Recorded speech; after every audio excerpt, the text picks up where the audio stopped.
नमस्कार दोस्तों। देखिए मित्रों, आप में से कई विद्यार्थी कई बार पूछते हैं कि सर एक दिन में कितने सब्जेक्ट पढ़ने चाहिए ताकि हमारा सिलेक्शन हो जाए।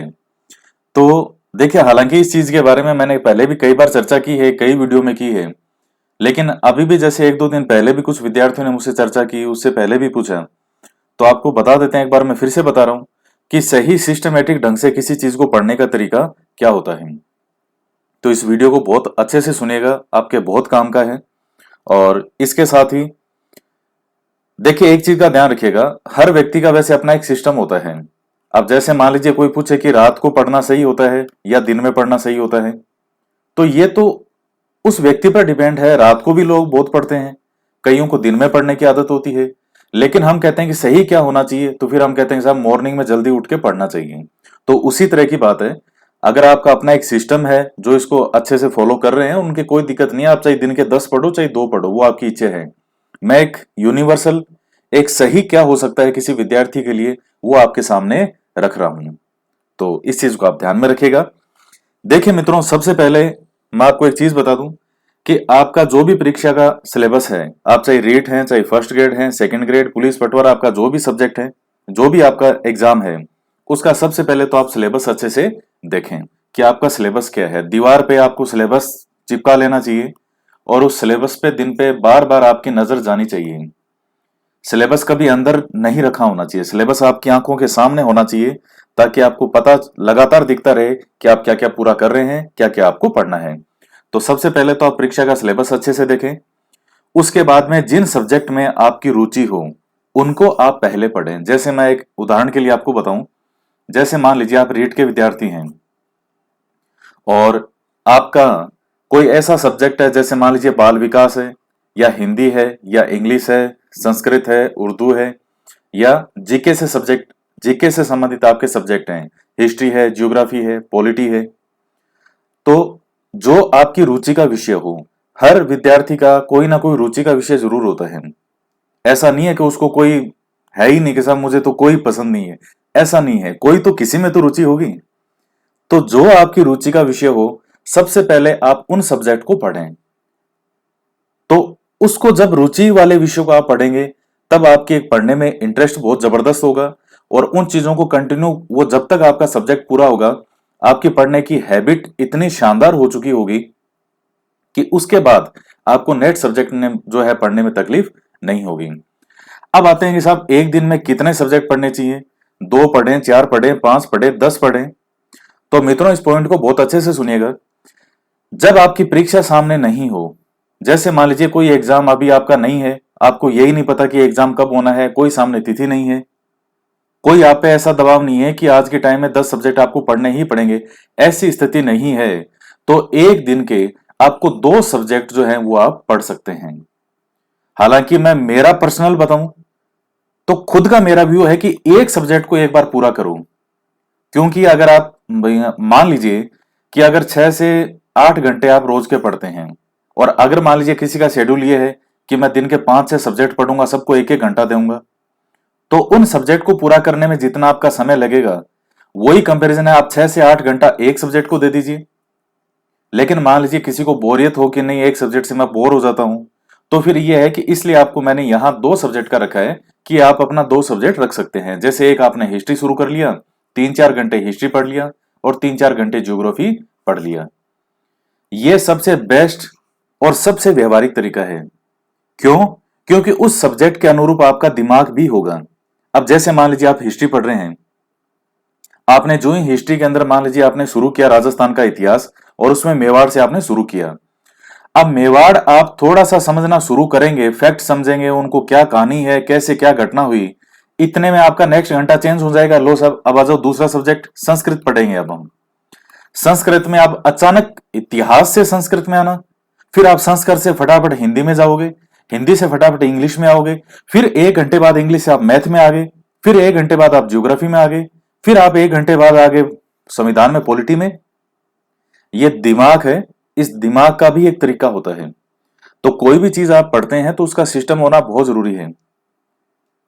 तो इस चीज को आप ध्यान में रखें कि आपको जब एग्जाम सामने आपका नहीं है, कोई ऐसा दबाव नहीं है, तो एक बार आप 2 सब्जेक्ट को लेकर के चलें आप 4 घंटा हिस्ट्री पढ़ेंगे तो आपको वास्तव में लगेगा कि अब आप उसको अपने अंदर ग्रहण कर रहे हैं, वरना वो ऊपरी ऊपरी वाली चीज है कि ऊपर ऊपर से वो चीज रह के रह गई, वो आपके समझ में नहीं आएगा ढंग से। तो एक बार में 2 सब्जेक्ट आप लेकर के चल सकते हैं एक दिन में।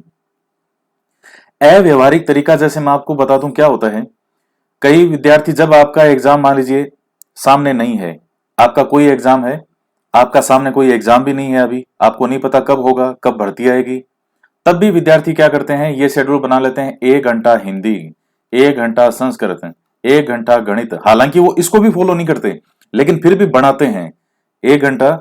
जैसे मान लो जो जियोग्राफी है, 1 घंटा हिस्ट्री है। ये सबसे अव्यवहारिक तरीका होता है कंपटीशन लाइन में।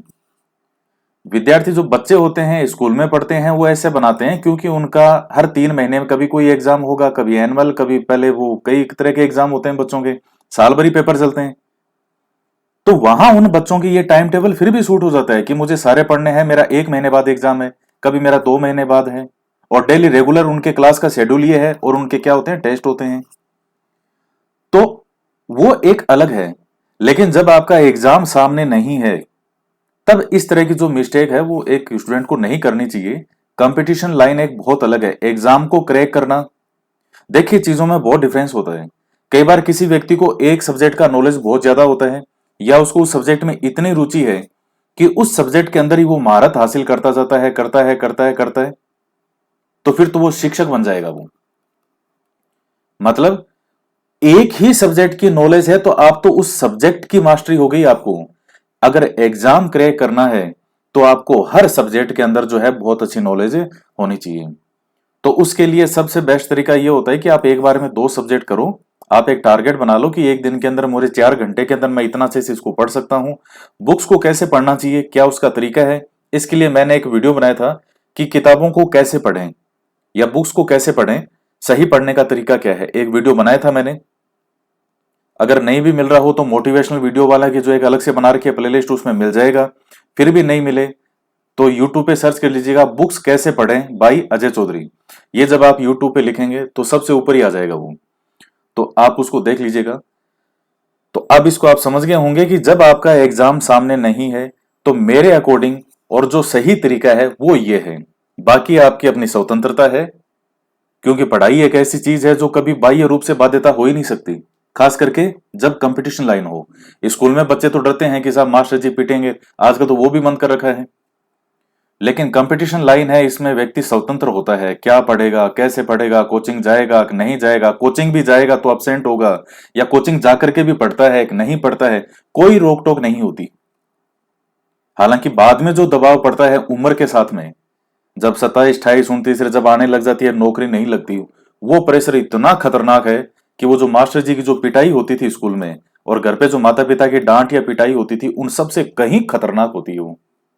तो ऐसी नौबत नहीं आए, इसलिए मित्रों ये सबसे बेस्ट तरीका है। और जब मान लीजिए, अब ये तो बात होगी जब आपकी परीक्षा सामने नहीं है। अब मान लीजिए एग्जाम आपके बिल्कुल सामने है, 1.5-2 महीने का समय बचा है, और 2 महीने या 2.5 महीने का समय बचा है, आपको पूरा सिलेबस रिवाइज करना है, पूरा सिलेबस आंखों से निकालना है। या जैसे मान लीजिए 60 दिन के आसपास आपके बचे हों, तब आप 4-5 सब्जेक्ट को एक दिन में लेकर के चल सकते हैं कि मुझे 4-5 सब्जेक्ट आज ये पूरे करने हैं और आज मुझे ये सब्जेक्ट पूरे करने हैं। तो इस प्रकार से आप इनको लेकर के कर सकते हैं। और ये पॉइंट भी हो गया का कि जब परीक्षा ज्यादा दूर नहीं हो, आपका एग्जाम पास में हो, तब आप एक दिन में ज्यादा सब्जेक्ट पढ़ सकते हैं। इसके साथ में एक तरीका आपको और बता देता हूं। जैसे मान लीजिए आप एक दिन के ज्यादा से ज्यादा आप 2 सब्जेक्ट पढ़ें। जब वो पढ़ते हैं तो आप 15 दिनों के लिए, जैसे मान लीजिए कईयों को भयंकर बोरियत होती है, उसका विकल्प मैंने बताया, कईयों को फिर भी बोरियत हो कि मैं 2 सब्जेक्ट 15 दिन पढ़ के उब गया, तो एक बार आप 2 सब्जेक्ट को थोड़ा विश्राम दीजिए। उसके बाद दूसरे 2 सब्जेक्ट आप अगले 15 दिन के लिए उठा सकते हैं। लेकिन एक दिन में 7-8 सब्जेक्ट पढ़ने की गलती कभी नहीं करें, यह बहुत महंगी साबित होती है। तो इस चीज को आप समझें। आप 15 दिन के लिए एक बार 2 सब्जेक्ट लेके चलें। जैसे आपने कर लिया, जैसे मान लीजिए आधा आधा कोर्स हो गया आपका, या जैसे मान लीजिए 1/4 भी हो गया, तो आप अगले 15 दिन के लिए दूसरा सब्जेक्ट चेंज कर सकते हैं। लेकिन ये गलती नहीं करें कि एक दिन में 7-8 सब्जेक्ट लेकर के चलें। एक दिन में मैक्सिमम 2 पढ़ें, बाकी आपकी इच्छा है। और प्रत्येक 3-4 दिन बाद रिवाइज करते रहें। ये एक विद्यार्थी का सबसे बड़ा गुण कहिए या सबसे बड़ा रामबाण अगर कुछ एक स्टूडेंट के लिए होता है, वो होता है रिवीजन। आपको रेगुलर उस चीज को हर दूसरे तीसरे दिन जो है उस पहले जो पढ़ रहे हैं उसका रिवीजन करते रहना चाहिए। नेक्स्ट पढ़ने से पहले आप शुरू के 5-10 मिनट है, 10-15 मिनट उसका रिवीजन कर लें। और रिवीजन के लिए तो मेरा मानना है कि कोई समय फिक्स नहीं होता। जब आप भोजन भी कर रहे हैं, जब आप कहीं बैठे भी हैं, जब आप घूम भी रहे हैं, तब भी आपके दिमाग के अंदर जो वो चीजें हैं वो चलती रहनी चाहिए, वो मनन होता रहना चाहिए, चिंतन होना चाहिए। तब वो चीज गहराई से स्थायी रूप से आपके दिमाग में बैठती है। तो दोस्तों ये थे कुछ महत्वपूर्ण पॉइंट। और वीडियो अच्छा लगे हो तो लाइक भी कर दीजिएगा, शेयर भी कर दीजिए अपने मित्रों के साथ। तो मिलते हैं नेक्स्ट वीडियो में एक नए टॉपिक के साथ। जय हिंद, जय भारत।